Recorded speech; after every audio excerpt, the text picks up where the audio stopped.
I paid for the family reunion, showed up to an empty venue, Mom laughed and said it was yesterday. The next morning, the police spoke for me. Hey everyone. Before we kick off today's video, I've got a favor to ask. We've noticed our channel isn't getting as much love lately, and subscribing is one of the easiest ways you can help us out. It's quick, free, and it means we can keep bringing you awesome content. Your support really means a lot, so let's work together to keep this channel growing. Thanks a bunch. Now, let's dive into the video. Man, I should have sensed something was weird the second I pulled into the parking lot. Not a single familiar car in sight, no noise, and definitely no cousins sneaking smokes by the dumpsters, thinking they're invisible. Just dead silence. So, I double-checked the message, Friday 7 p.m. at Mateo's. Can't wait to see everyone, love, Mom. That was sent 2 weeks ago, and there I was, right on the dot at 7:02 p.m., feeling like a total fool. I stepped inside, the cool air quickly replaced by the sound of soft jazz and clinking glasses. The restaurant was kind of bustling, but the private room I'd booked and paid for? Locked and dark. Can I help you, sir? The hostess asked, barely glancing up. Yeah, Thompson party, private dining room? She checked her list. Oh, that was last night. I blinked like she slapped me. No, it's tonight. I put down a deposit. I booked it. She gave me a puzzled look. Sir, they were here, 16 people, big cake. Your mom even brought place cards. Are you sure you're not mixed up? I let out this weird, awkward laugh that kind of died in my throat. Nope, I'm definitely not mixed up. She hesitated, looking awkward. Do you want to call someone? I was already dialing. The phone rang twice before Mom picked up, sounding way too chirpy. Hi sweetie. Everything okay? I stared at the wall. Where is everybody? She paused, then gave her classic little laugh like she's trying to brush it all off. Oh honey, it was yesterday. We thought you weren't coming.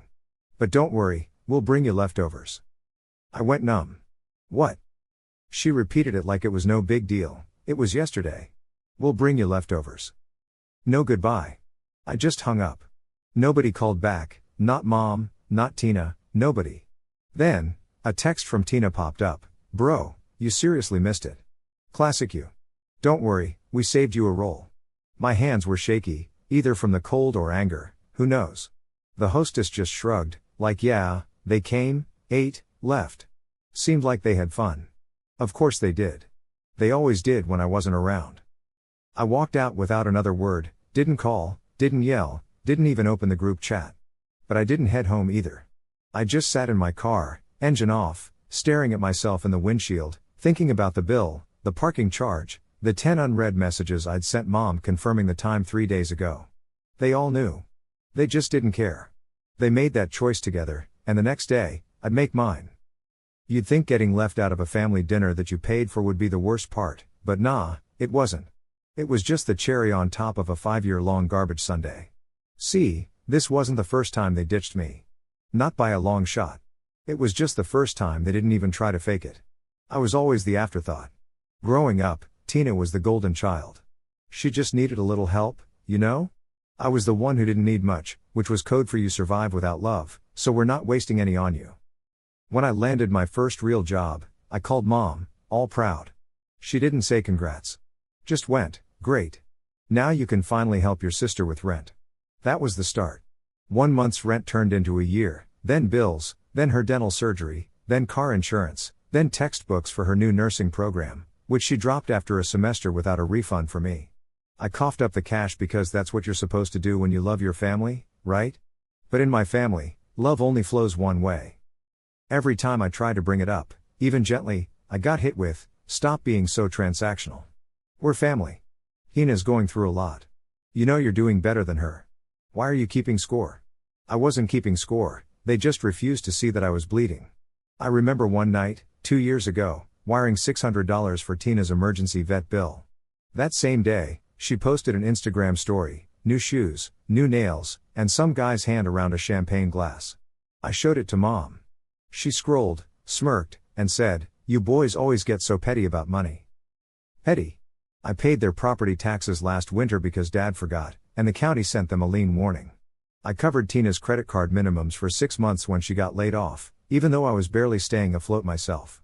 One Christmas, I maxed out my savings to get gifts for everyone, and what did I get? A framed family photo. I wasn't in it. But nothing compared to the night I overheard what they really thought of me. About 6 months ago, I was crashing at my parents' for the weekend. I had just helped Tina out of another jam, $1,200 this time because she overdrafted again. I went downstairs for a glass of water and heard voices in the living room. Tina, he's so obsessed with being the martyr. It's pathetic. Mom chimed in, I know. He acts like he's some kind of savior just because he pays for things. Dad was laughing. Let him pay. So, there I was, standing in the hallway, just sort of frozen after hearing Tina go on with this smug tone, saying, you know he thinks we'd fall apart without him. Like, really? She even snorted and was like, please, if he disappeared tomorrow, I wouldn't even notice. I mean, ouch. I didn't even go in the room after that, just went upstairs and lay on my bed, staring at the ceiling. Next morning, Mom's flipping pancakes like nothing happened. After that, I quit sending money for a couple of weeks. Then Tina hits me up, hey, I need help with rent. I'll pay you back, promise. I ignored it. 2 days later, Mom calls, Tina's behind on bills and in a bad spot. You know how sensitive she is. Why are you being so cold? And I just said, I can't keep doing this. Mom hit me with, if you're gonna punish us for raising you, maybe we shouldn't have bothered. That stung more than I'd admit, so I sent the money later that day. And then, they go and have a family reunion without me. A dinner I paid for, on a day I confirmed I could go. I call Mom, and she says, oh, it was yesterday. We'll bring you leftovers. Leftovers? Seriously? Like I'm just their ATM. I sat in my car outside Mateo's, just thinking about all the times I'd been the good guy and the toll it took. Next day, I was done being the good guy. I knew exactly where to start. That night, I didn't sleep. It wasn't sadness or anger, just focusing. Dinner at Mateo's cost me $1,740 after tax and tip. 16 people, appetizers, custom menu. Even paid extra for Tina's vegan stuff and Aunt Mary's wine allergy issues. They didn't just forget me, they did it on purpose. The next morning, I messaged the family group chat. Meet at Mom's tonight, 7 p.m. I have something for you. No one even asked what it was. Typical. At 6:58, I pulled up to my parents' house. They were all there, Tina on her phone, Dad with a beer, Mom fluffing pillows. She smiled, hi, honey. We weren't sure if you'd still be upset. I stayed quiet. Tina tries fake sympathy, you know we didn't do it to hurt you. Thursday was just easier for us. Right, because they all have such busy lives. I put a big envelope on the coffee table. What's this? Mom asks. It's a bill, I said, calmly. Dad scoffs, a bill for what? For the dinner you all enjoyed without me, I replied. Tina laughs, you're joking. I'm not. Mom gives me the narrowed eyes, are you seriously making us pay you back?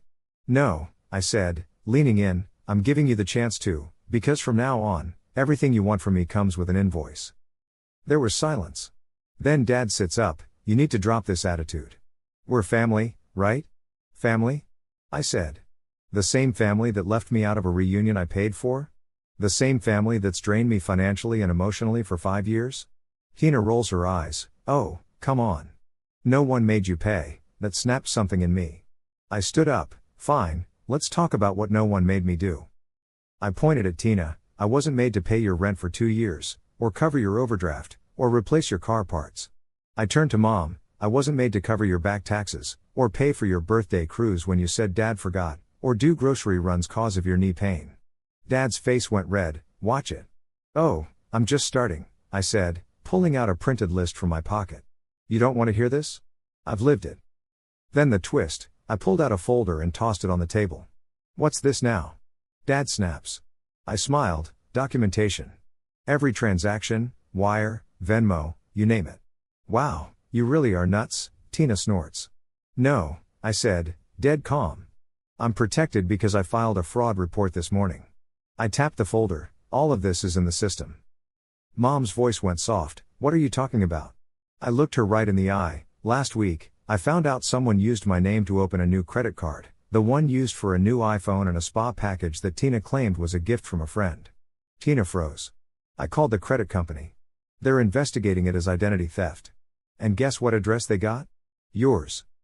So, there I was, standing up and thinking, are you kidding me? But nope, I wasn't joking. I threw it right back, and if you think I won't press charges, Mom hissed at me, you wouldn't dare, and I just said, try me. Then, bam. The whole room went nuts. Tina was screaming at me, you're pathetic. Dad chimed in, you want to send your own sister to jail? But I wasn't backing down. You want me to keep playing the idiot forever? I shot back.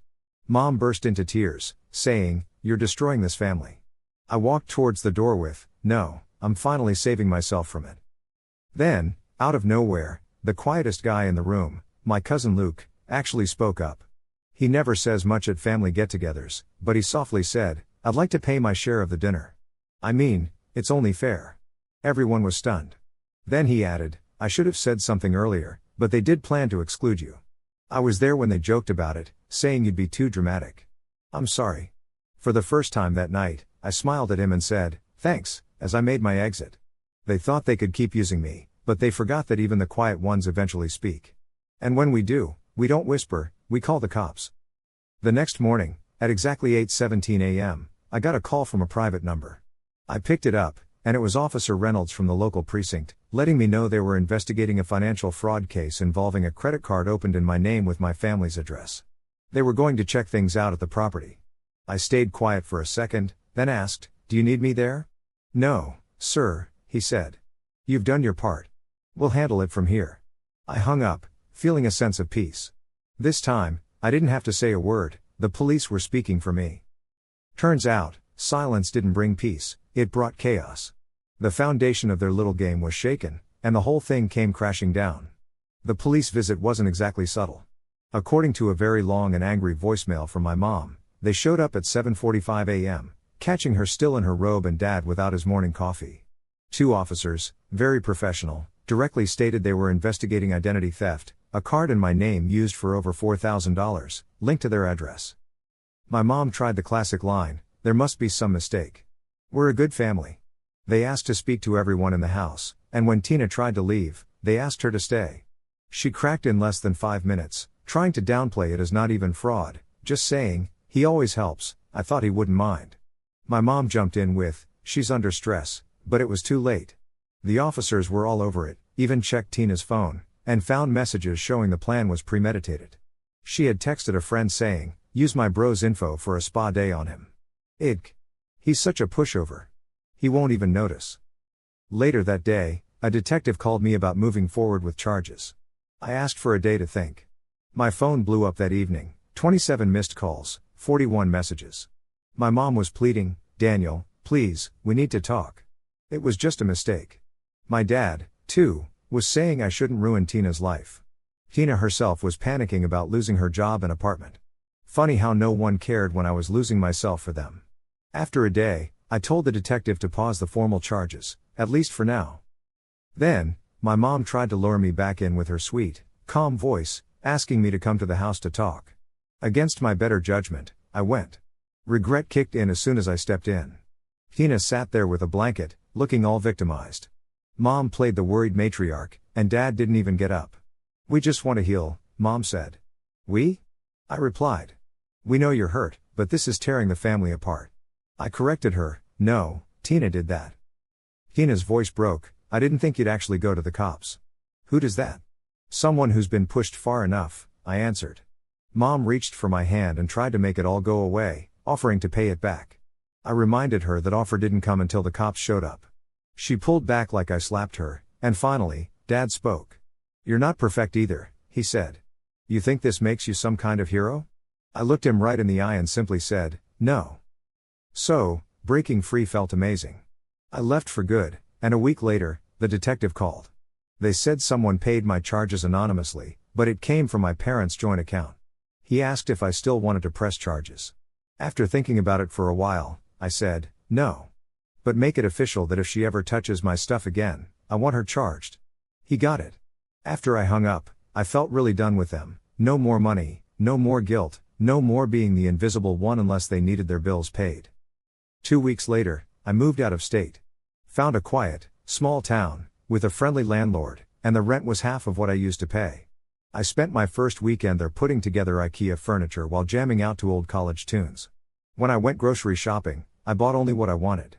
I sat on my own couch with coffee and a book, loving the fact that no one was around to bug me.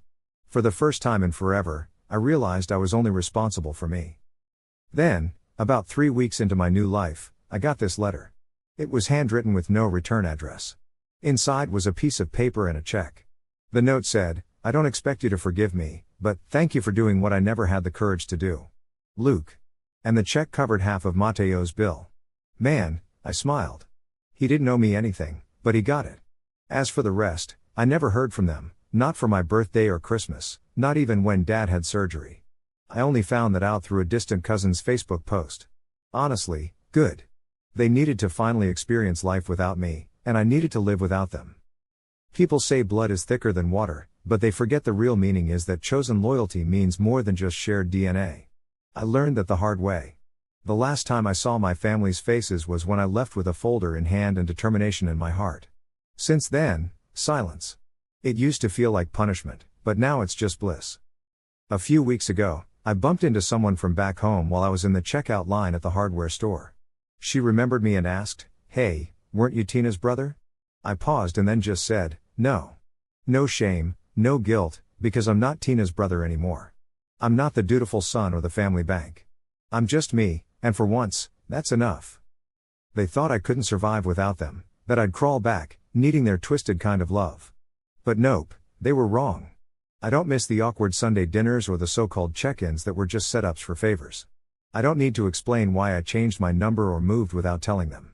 Let them wonder, let them deal with the questions because they know deep down they pushed me away, and this time, I didn't come crawling back. The best part? They lost their grip on me the minute I stopped asking for their type of love and started demanding respect. They can throw around the word family like a weapon, but when you set boundaries, they call you selfish or cold. But I'm none of those things. I'm just finally free. As for Tina, she didn't lose her job or go to jail, but she did lose that mask she wore. The family knows now how she lied and used me, laughing at my expense while she drained me. Now, no one trusts her. Luke moved out, Aunt Carol won't let her babysit, and Uncle Steve even called to say her name's dirt now. He said I don't need to come back because they messed up, and everyone sees it. But it's not about who sees it, it's about who survived it, and that was me. So no, I'm not pretending things are fine. I'm not sending birthday cards out of guilt or showing up for fake hugs at tense family gatherings. And you know what? Not being theirs anymore is the best thing that's ever happened to me. I wake up every day and just breathe easy. I'm all about living in peace these days. I work hard for my money and spend it how I like. I eat what I feel like and don't sweat it. Saying no? I don't even feel bad about it. My phone buzzing? It doesn't freak me out anymore. And I'm done holding my breath around those who are supposed to love me. I feel free, not because anyone gave me a green light, but because I finally stopped waiting for it. They can keep their leftover dinners, seriously, I don't need them. They can act like I'm gone and share my picture around like I'm some sort of lost memory. Let them gossip, rage, twist the story, and paint me as the bad guy.